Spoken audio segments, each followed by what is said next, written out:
by these sound bites. Boy, did I make a good decision skipping that one? I did not skip that one. I watched even to the handshakes. I even watched the Amazon panel show last night. They were about to go to a guest is when I left. I don't need a guest. But I stayed through the end of the game. We'll turn it over to you here. We've got a shorter day for calls and analysis with the Sabres playing tonight. We'll have pregame with Paul coming up at 6 in less than an hour. Sam Panayotovich will join us at 5:30 to preview the rest of Week 12. It is relevant, some of it, to the Bills in the standings. I was out of the room. I just want to make sure. Did Zach run down all the injury stuff that McDermott updated today? Okay, I don't need to repeat it all then. Okay, I won't. But that all doesn't sound great.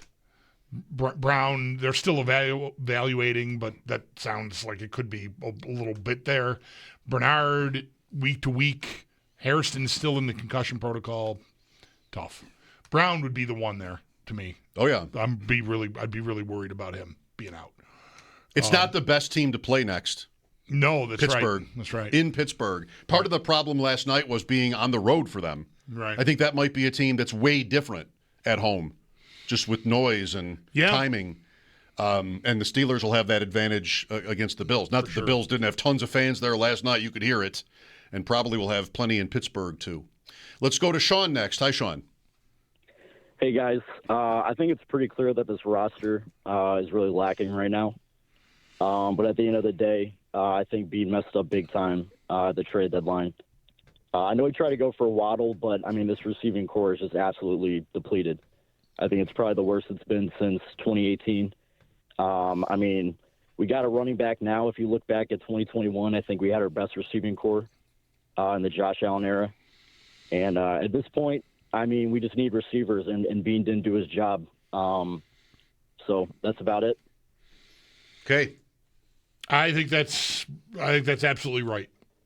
Can't do much about it now. Nothing but to be done about it. Maybe something comes up that helps you. But that's what, like, Davis and McCole Hardman were sort of meant to be, right? Coleman's on the bench. Coleman's healthy. And important games, he doesn't get to play. That might change. You think that changes now? It could change. Yeah. I mean, I don't want to say I'd be surprised if it doesn't change, because I think he's earned his spot on the sideline right now with how he's played mostly. I'm not even that. He could have been on time for everything, bringing donuts for everybody, for all I care, to meetings. He can be the Tom Coughlin 7 minutes early or whatever the heck that arbitrary nonsense he had when he was the Giants coach or the Jaguars coach, whatever. Yeah. I think his performance has not warranted him being on the field. So I don't need to get him back in, but they may try just about anything after what happened last night. I mentioned the Shavers thing yesterday, right? The room on Bet Sweats and all that with his over-under, 22.5 yards. Huh. Why would he be able to go for 90, and then his line the next week is 22.5? And then on Joe and Sam's show, they pointed out he was like one of the most popular, was one of the most popular bets of the night, and he did not get a target. Right. Ryan is next. Hi, Ryan. Hey, guys. How's it going? Good. So I have a lot of thoughts about the game, but the main thing I've been thinking the last couple of weeks watching the game is just how much worse would things be going if James Cook was holding out? Like, what would their offense even look like at that point? Wow. It might be better, right? Is that what you're driving at, or the opposite? I'm not sure I know. I don't know either. Like, would they be trying to run with even worse running backs, or would it force them to actually throw the ball like they did against Tampa Bay? Well, I mean, it's interesting, but it's also maybe pointless because they built it around him. They needed him. They decided that. They paid him accordingly. He is the only explosive skill player on the team. That's it. I don't think he's like a top 5 running back in the league. He's in rushing yards. He is. It's over 1,000. In touchdowns, he's having a great year on top of a great year he had last year. Wherever he ranks, wherever you want, you think he's better than Jonathan Taylor because you love the Bills or something. Not the caller, just anybody out there listening to me right now. I don't need to undervalue him. He is the only explosive athlete they have on that side of the ball. That's it. How in the world are you supposed to be a contending level, Super Bowl winning caliber team and have that be the case? That seems incredible to me. And I know I'm just making the point that everybody's been making for months, weeks of this season, years on end. It's incredible. But where's the lie? He is the only explosive skill position player they have. That is absurd that you've not found your way to someone. It's why I wanted Xavier Worthy so bad. And it's not like it's going great for him in Kansas City right now either. But speed, something to scare someone. I mean, McDermott was all excited about McCole Hardman. They needed speed so bad on this team. It's just so bad to be where they are and have that be objectively true. Like, I'm not trying to slant this. You just tell me where the other guy is. That's scary in any way. I mean, everybody is telling you they're looking at these games and they're watching, if they're watching the whole field live or if they're watching it on all 22, defenses just do not have anything to fear or respect there. They just don't. It's like you're playing with one arm tied behind your back. To not have explosive athletes at your disposal, it's incredible. It really is. Well, Palmer can be mentioned in this and has been many times because he was Bean's get. He's had more than 40 catches in a season once in 5 years. This year he's at 18. I know he had an injury. That's part of football. That isn't like amazing that somebody gets hurt. He has 18. He had 2 last night. What was that supposed to be? Maybe we'll get to January. This is the last part of line the year on where every take. Right, Maybe we get to January and he makes the play and we're all fine. See? This was the year. Yeah. But he has 18 catches. He was the get. He was the guy that Bean bristled about, that he thought he was being ignored. That was the move that was being ignored. Last year, you guys could have said this. I get it. Diggs left. But Not I did now. this. Right. I did this. Joshua Palmer, 18 catches, no touchdowns. Yeah, the weird thing is that we knew he was on the team. Like, we followed. We knew he was on the team when we said those things. And we knew who he was. Didn't care. And we knew what to expect. Oh my His God. career told you what to expect. Right, it was just going to, what? It's like he was playing with disadvantaged quarterbacks. He was playing with Justin Herbert. Yeah, this isn't like he was, Jerry Jeudy stuck on some island with your name here throwing him passes in Cleveland. I don't know. Tucker is next. Hello. Hey guys, happy early Thanksgiving from San Antonio. How you doing? Love San Antonio. Thank you. I wish I could get back there. I've Happy been there Thanksgiving once, to you too. and I loved it. Thanks, guys. Yeah, it's a nice city. Weather's nice down here right now. In the born and raised Buffalo, kids, everybody, family. We're in and trying to figure out and analyze. What went wrong. Not necessarily yesterday, but the insanity of kind of repeating this story. It seems like. Every year with this team, specifically, the accountability of the head coach when it comes to offense. And I feel like he gets almost a pass at offense because of his position and how he has gone through 4 different offensive coordinators. At what point do we hold the head coach accountable for offensive mistakes? And where could you guys point to maybe criteria for, hey, it's been a good run, Sean, but we need to try something else? Thanks, and have a great holiday, and thank you guys for what you do. Thank you. My answer on that is the same when it comes to I'm not going to try to dissect what the vagaries of hold guys accountable. When do you want him fired? When should he be fired? That's what you mean, right? When should he be fired? My thought on this through the offseason was I can't have another season end with this defense being unable to get stops whether that's against Patrick Mahomes or anybody. I can't have that again. And that's what happened last year against a mediocre Chiefs offense that wasn't getting there against anybody. They got there against us. I scored 29 points and I still lost. For me, I decided, because people are always asking this question, let me just stand on this space. That if that happens again, I think I'll be done. Otherwise, I don't know. Like, I don't think he needs to have so much accountability, quote unquote, for their offense. He doesn't call their plays. He doesn't run their offense. He's the head coach. He is now running their defense, which, pretty much he was. I don't think that that's a major issue for me. I mean, most of these head coaches are one side or the other.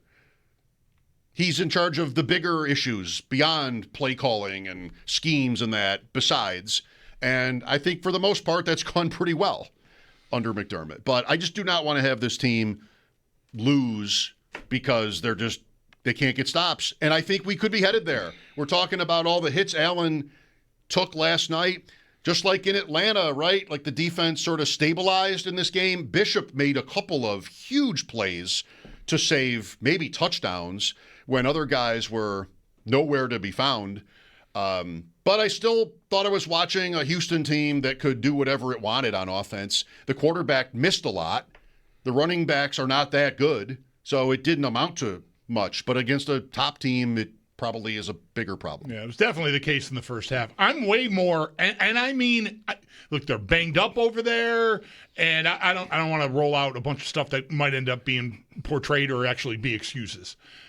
I am way more worried about this offense, and I always have been. I'm harder on the offense in the playoff losses than you are, and maybe a lot of fans are. I don't know. And right now, the crisis on this team is that offense, because they gave up a field goal last night after halftime and had 4 3-and-outs in a row in the second half of this game. And yes, they were playing an elite defense. I'm supposed to have an elite offense. I'm back to the point about what have I got besides Allen and Cook. I don't have much. And that, to me, I think for me right now, I'm more upset with Bean than I am McDermott. Because I think the failure to draft and develop receivers on this team and surround Allen with talent that can help you win a game like last night that is so tough, so hard, everything's hard. But if you got a guy that can help bail you out, that can make all the difference. It can make all the difference in Kansas City last year. It can make all the difference innumerable times. And they have not done it. And I have sensed all through this year, subtly McDermott wanting to sort of distance himself from the run and stop the run. And we all know you love to run. Hey, I never said that. What I want to be is, I want to have a multifaceted attack. I want to be able to do both things well. I feel like there's a fork in the road coming between them. Somebody called and tried to get this going earlier with some odd, at least the caller perceived, odd interaction in the locker room between Bean and McDermott. I'm just listening to McDermott talk, and I feel like there's a reckoning coming. I think if this year, if the offense does not find their way consistently enough, I feel like Bean could be the one that's in real trouble here. Still time. And that's not just to excuse every mistake McDermott's ever made or anything. Like the whole operation, I think, should be and is under scrutiny in a way that I don't know. I feel like we're in a different place today than we've been in a while, maybe ever. Here's Robert next. Hi, Robert. Hey guys, how you doing tonight? Okay. Well, I appreciate the time. Actually, I was calling on a different topic, but Bulldog, you brought up a very good point. Before I even get to McDermott, I got to lay this at Bean's feet. If you take a look at the last few draft picks that have kind of flamed out, McDermott only can deal with the players that he has. And, it's so frustrating. I feel like we're almost at a rebuilding stage at this point. And as much as I would like to see a new coaching staff, not coaching staff, but new group at the top. I'm afraid to do it because how long is that going to take? You got Allen's going to turn 30. I feel like we're just completely wasting this guy. And then you look at the other top quarterbacks in this league. I mean, they all have weapons. It's like we don't have anybody. It's like, how are we in this situation when the man's 29 years old and we've had such success at this point? It's just so frustrating. And then you take a look at the offensive coordinator. It's like he'll sit there, he'll make some really good calls, and then it's like at times it's like he flames out. It's like, what is he doing? I just don't understand. I'm not an expert by any stretch. I don't purport to be one, but I think you just have to look at the results, and at some point, somebody's got to be held responsible. And I would put it on Bean's feet before I get to McDermott. But anyway, that's my 2 cents for whatever it's worth. But appreciate it. Thank you very much. Thank you. I mean, I just don't think it's really the time for it, but it's one thing that fans are talking a lot about today. Like, what if this season ends badly, whatever that means? I think it could even mean losing in the second round. That's not progress. Even the AFC Championship, losing there would not be progress, literally. So fans are talking about it, and therefore I don't want to just blow it off. What do you think the expectations are internally? Like, we're all talking today, we're all hot, right? We're overheated from all this and stressed out, and we're all talking about it like it's way worse than it actually is. Like the season, the whole era, wasting Allen. I mean, they've won a playoff game every year, for at least one, for 5 years running. That's not something that every team just rolls out and does. So wasting, like we're going to extremes today. But what is the standard inside? Do they need to get to the Super Bowl or else? I tend to usually think about it like the standard is lower than that.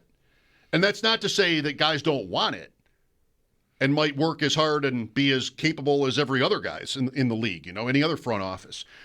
But I still, maybe it's insulting. Maybe this is sort of in a backwards way kind of insulting toward Terry Pagula or the Bills. Just think that I bet he's thrilled, because that's just kind of how I see him. And I don't know if I'm right at all. Not that they're thrilled to lose to Houston, but just the overall performance of the Bills has been extremely positive in the McDermott years and Bean years. But maybe it's true that if they don't get to the Super Bowl, it's over. I don't know. I just tend to think that it won't be. Well, it's something we can sit with.